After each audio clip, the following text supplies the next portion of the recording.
Presidential candidate Bernie Sanders went to the belly of the beast to give a very passionate speech about the need to reform Wall Street. He did so at Town Hall in Midtown Manhattan. And Margaret, for the first time, we see two things.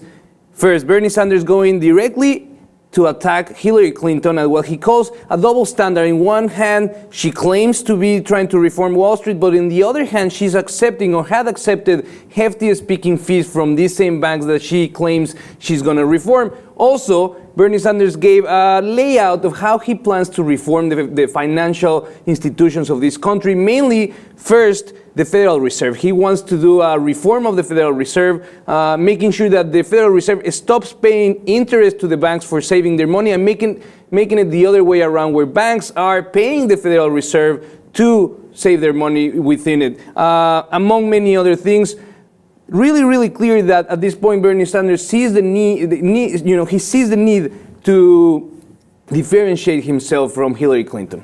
Well, not only that, Jose, but he really points out a problem of inherent corruption. You know, the biggest thing for me when I look at this is that revolving door of politics, where you see people that are in positions in the private industry that then, you know, the revolving door where they were previously in regulatory or legislative roles, and then they're deciding, you know, that swing. The worst example of that for me is Eric Holder. He left his position as the head of the DOJ after 6 years in 2015. What did he do? He joined a partnership, Covington and Burling.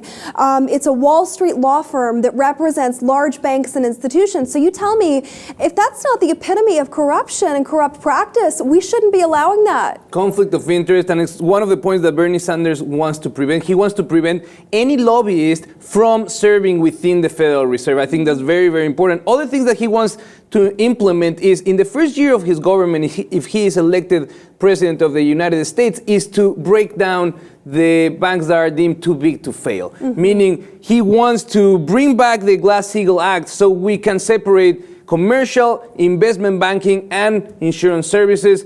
For many, the reason that when we bundle these back together, back in the repeal of this law by Bill Clinton, that was the root of the problem that generated the credit crisis that brought the 2008 disaster, financial disaster. Also, he had a strong word saying that greed is not good and that the greed of Wall Street is actually corrupting the fabric of this nation. He's absolutely right in that, but unfortunately for me, this you know, pie in the sky fantasy of doing this major overhaul, you know, it almost looks too bleak to do, Jose. You mentioned the too big to fail. He also pointed out the too big to jail. The CEOs of these major banks, only one went to jail in that entire scandal. So we're not seeing any sort of punitive issue happen for men that are helming this, you know, at the head of it, that are ripping off the American public. You know, a third of homes went underwater in 2008, 2009. They became worthless because of the credit crisis that happened at the hands of big banks. One man went to jail. And it just follows what you said, the fact of that revolving door that exists that allows for the protection, because when you go after corporate settlements, it's easier to do backdoor deals. And, you know, I'll help you here, you help me there, and then we just have to pay you some fines that come from the stockholders or from insurance bonds, so nobody really gets affected. Now, we reported that recently the Attorney General sent the direction to start looking for individuals to find criminal indictments instead of only focusing on corporate settlements.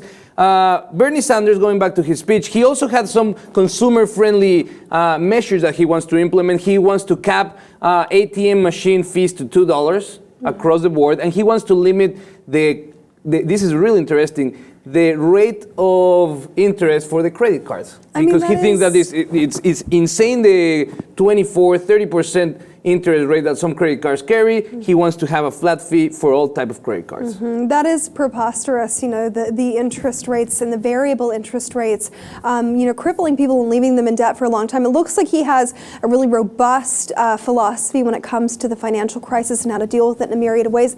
The problem, Jose, implementing this. Yes, I think that it will have to come with a Congress overhaul as well for him to be able to push these measures. Some executive actions might bring some change, but the reality is that this is a battle that, you know, in Congress has been started by Elizabeth Warren, and many have followed her into trying to make it more fair for the consumer, to the regular citizen that has very little chance when you stand off versus these humongous banks that are protected by the law and by the revolving door that exists in between Wall Street and Washington.